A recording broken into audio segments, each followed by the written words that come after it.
Hey, it's Coffin is Alive. Thanks for joining me today. Today I'm looking at the Marvel Winter Break Special. Number 1, this was a $5.99 book off the rack. Tim Seeley, Tony Fleecs doing the writing in here and some of the artwork. And Nick Bradshaw is doing the main story artwork. Rachel Rosenberg doing the colors. And of course there's pinups. It says by Marvel's coolest artists.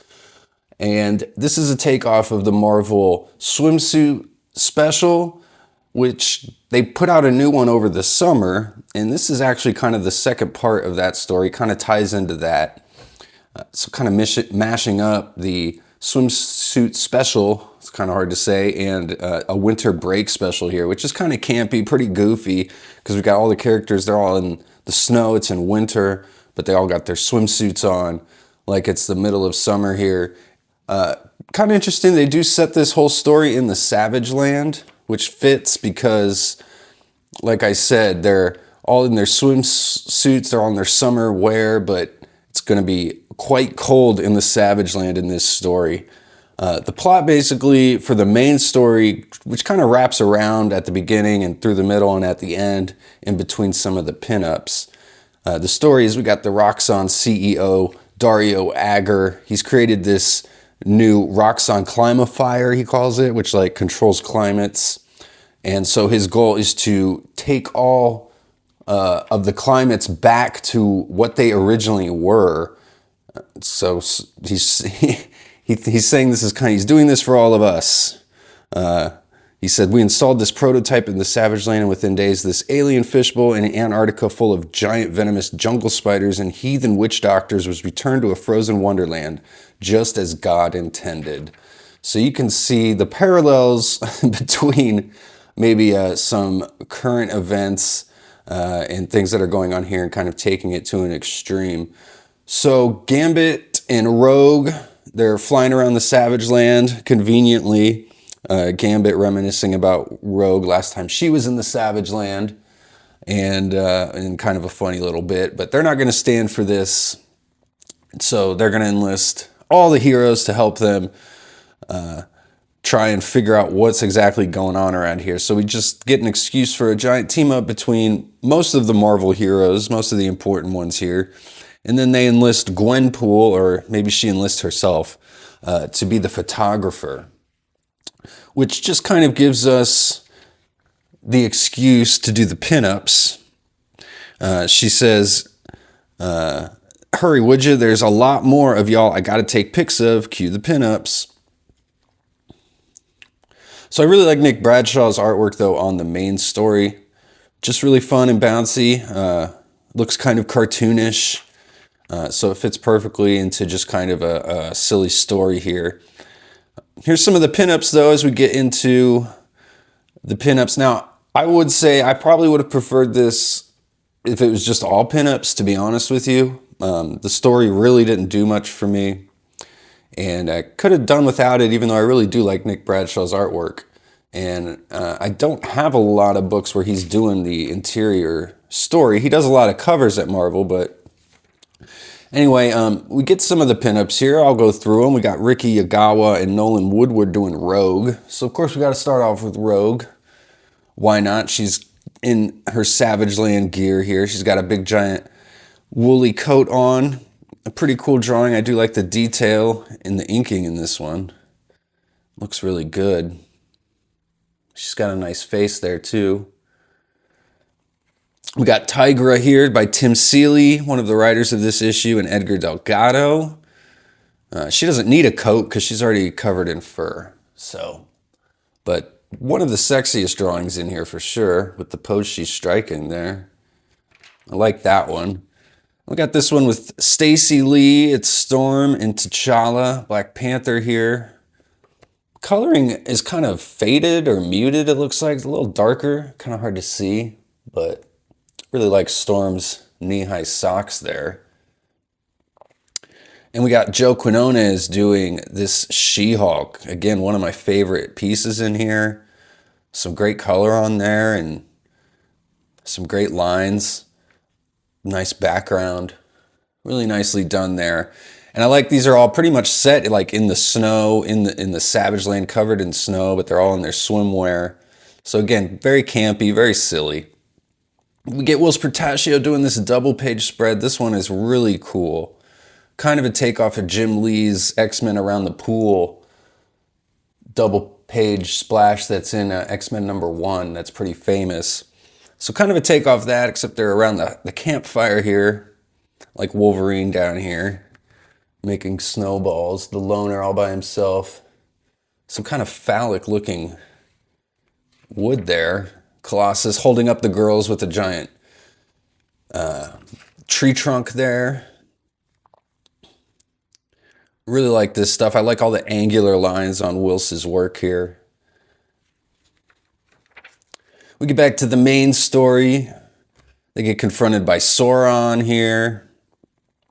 He's trying to kidnap Gambit. He says, Dr. Stegron correctly surmised Roxxon has offered us what others cannot. Labs for research. Ample respect. So they're on the side of Roxxon here, giving them labs for their research. We see all the heroes. For some reason, some of them are in they've ripped their clothes off. I do like the looks, but it doesn't make a lot of sense because like Storm, for instance, barely has any clothes on and they're walking around in the snow. But still kind of funny though. Again, this main story, really not that important. It's pretty fun to look at because Nick Bradshaw's got such fun artwork, but there's really nothing to the story here, to be honest, at all.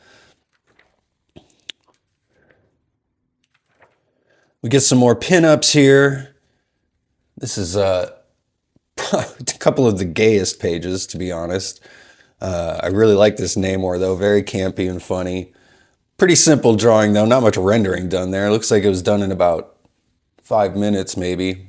This one's funny with Johnny Storm. He's apparently completely nude here, doing the flame on. The look on Thing's face there. Reed's too busy in a book. He's got a really long arm, if you notice there. Like that. And we get the big pinup in the middle here. We got Dazzler by Kari Andrews. Just a really great looking piece. Look at those legs. We got Psylocke and Rogue standing outside in the cold while she's inside with the fire. She's got the ski. It's almost like in the position of a stripper pole. But this is a great one.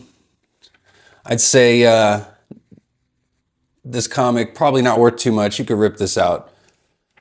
Put it in your man cave. I'll put it on the wall.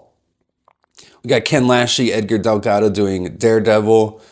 I'm not sure who this is. One of Matt's girlfriends, one of his many girlfriends. Justin Mason and Edgar Delgado again on here doing the Ghost Rider, riding a giant Tyrannosaurus Rex over some snowmen. This is pretty cool, but doesn't seem to have anything to do with the swimsuit edition or other than the snowman. He's not in a swimsuit or anything. I think there are some pieces in here where they were using just like previously published works, to be honest with you. There's a Elektra piece in here that I noticed, along with that Ghost Rider one. This just looks like a random variant cover. Not necessarily anything specific for this issue. They're just kind of reusing it. And then when I read through the letters page at the end here, thoughts and opinions, I realized that that is exactly what they're doing. Some of these are reused variant covers. So that's what I think this one might be as well.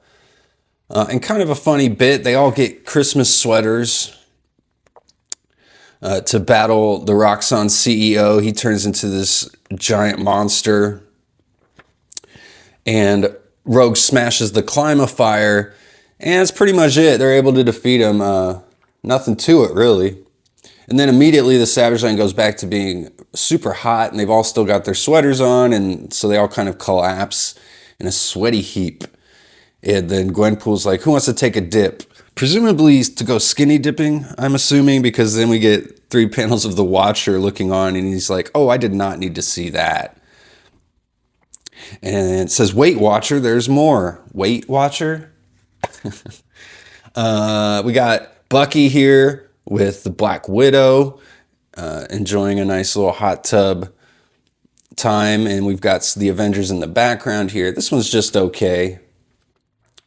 I think this is Spider-Woman along with Captain Marvel, enjoying some time in the sauna. I really like this piece. Some pretty nice looking figures and inks on here.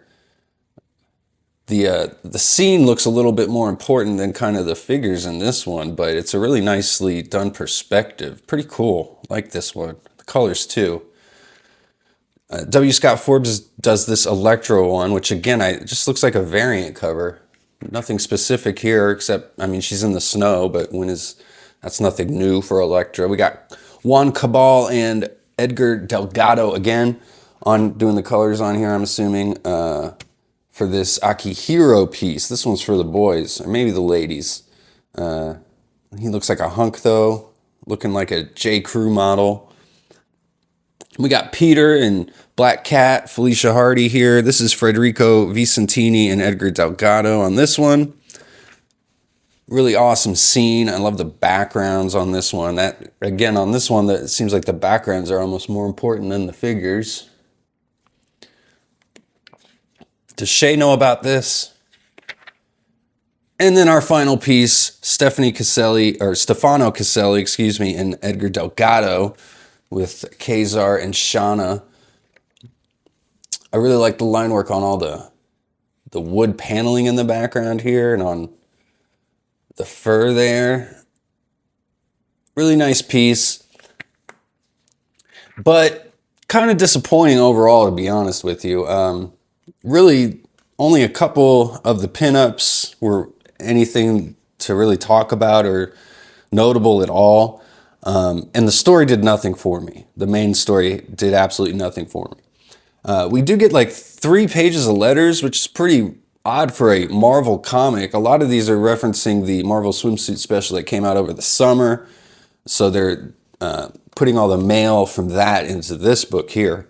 A lot of people saying they're happy the swimsuit special is back, even though it's kind of a dated thing, which I'd agree with, but it's always fun seeing your superheroes in a silly story like this, putting their swimsuits on and stuff like that. But there are a few letters at the end talking about how disappointed they kind of were. They didn't like the story, the main story, and thought there weren't enough pinups or very good pinups, and they were reusing a lot of variant covers. So those are all my complaints about this as well. Kind of overpriced. Probably could have just been a $3.99 book, especially since they're just reusing a few things, like I said. But I like the concept. Probably could have been done a little bit better.